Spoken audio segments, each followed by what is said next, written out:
तो आज के इस वीडियो में हम देखेंगे कि विगत वर्षों में जो प्रश्न आए हुए हैं उसमें जो है पशुपालन के जो है कि उनको किस तरह से लिखना है, टेक्निक क्या होनी चाहिए, कि परिभाषा को कैसे लिखना है, कम शब्दों में नंबर अच्छे से अच्छे मिले और लिखने का तरीका कैसा होना चाहिए, इसके बारे में हम इस वीडियो में पूरी चर्चा करेंगे।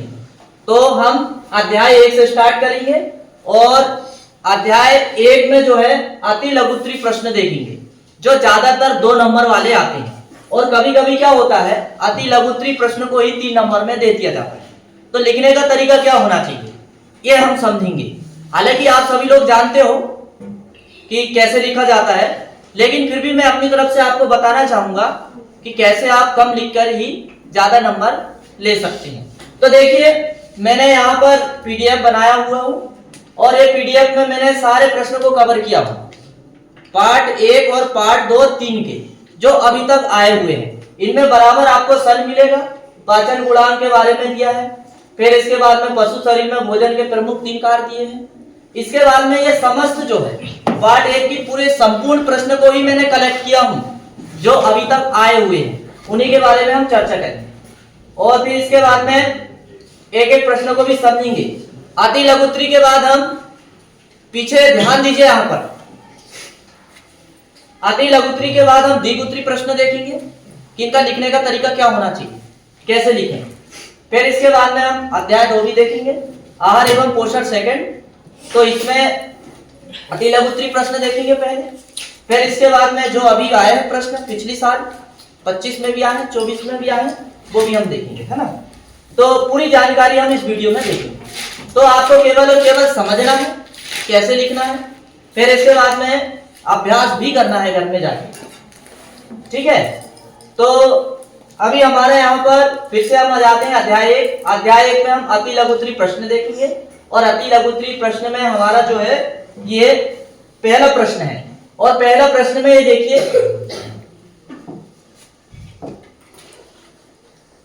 पहला प्रश्न देखिए जो आया था 2016 में भी आया था और 25 में भी आया था, यानी पिछली बार आया था। और पूछा क्या था, संतुलित आहार की परिभाषा लिखिए। क्या पूछा था? संतुलित आहार की परिभाषा लिखिए। तो कुछ इस तरह से यहाँ पर दी हुई है। सबसे पहले तो हमें एक चीज ध्यान रखना है कि जिसके बारे में पूछा जा रहा है वो हमें सामने लिखना है।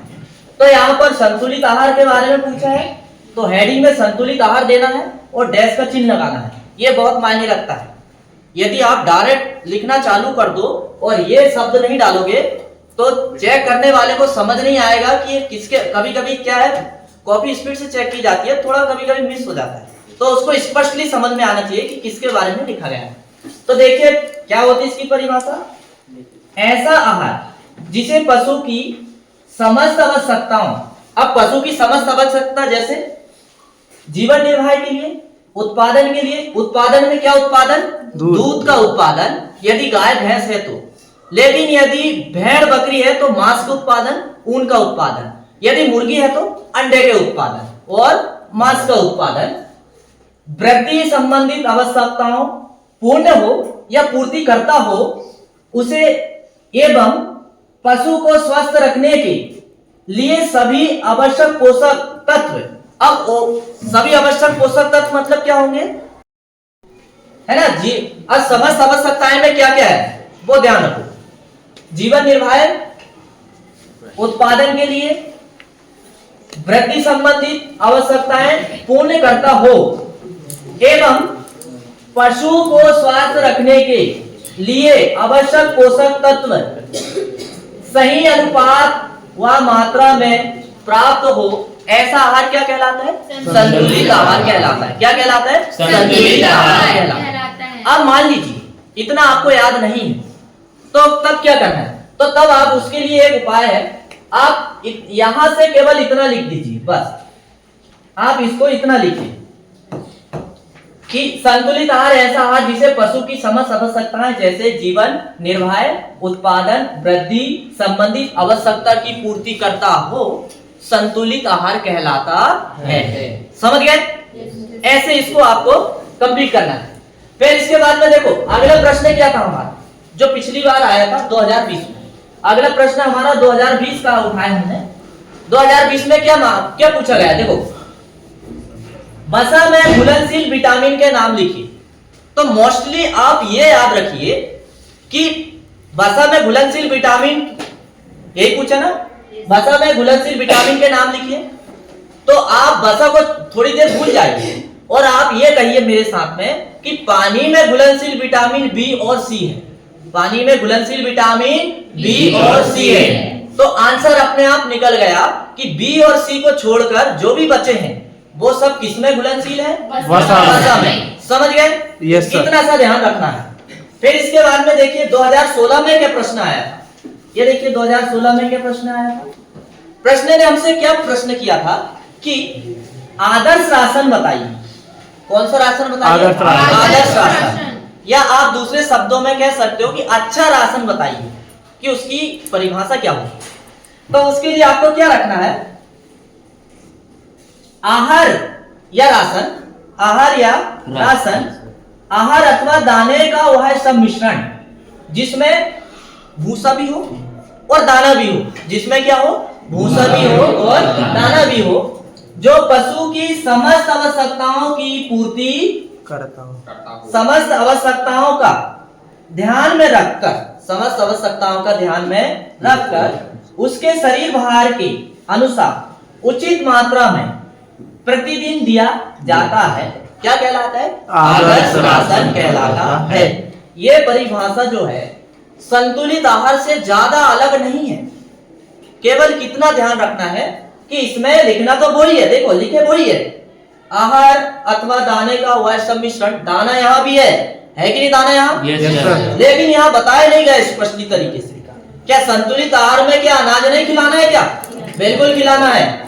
तो आहार अथवा दाने का वह सम्मिश्रण जो पशु की समस्त आवश्यकताओं को ध्यान में रखकर या उनके भार को ध्यान में रखकर दिया जाने वाला राशन क्या कहलाता है? आदर्श राशन कहलाता है। क्या कहलाता है? आदर्श राशन कहलाता है ना। जैसे 100 किलोग्राम या 100 केजी की एक गाय है तो कितना आहार देना चाहिए अपन को? 2.5 किलोग्राम। कितना देना चाहिए? 2.5 किलोग्राम। ऐसे यदि पेट हमें पता रहे तो हम चारा, भूसा, चारा मतलब गीला वाला, यस सर, भूसा मतलब सूखा, और दाना, इन तीनों का मिश्रण अच्छे से याद कर सकते हैं। तो बताइए परिभाषा कोई डिफिकल्ट है क्या? नहीं सर, बिल्कुल इससे मैच खाती है। बस आपको थोड़ा सा फोकस करना है।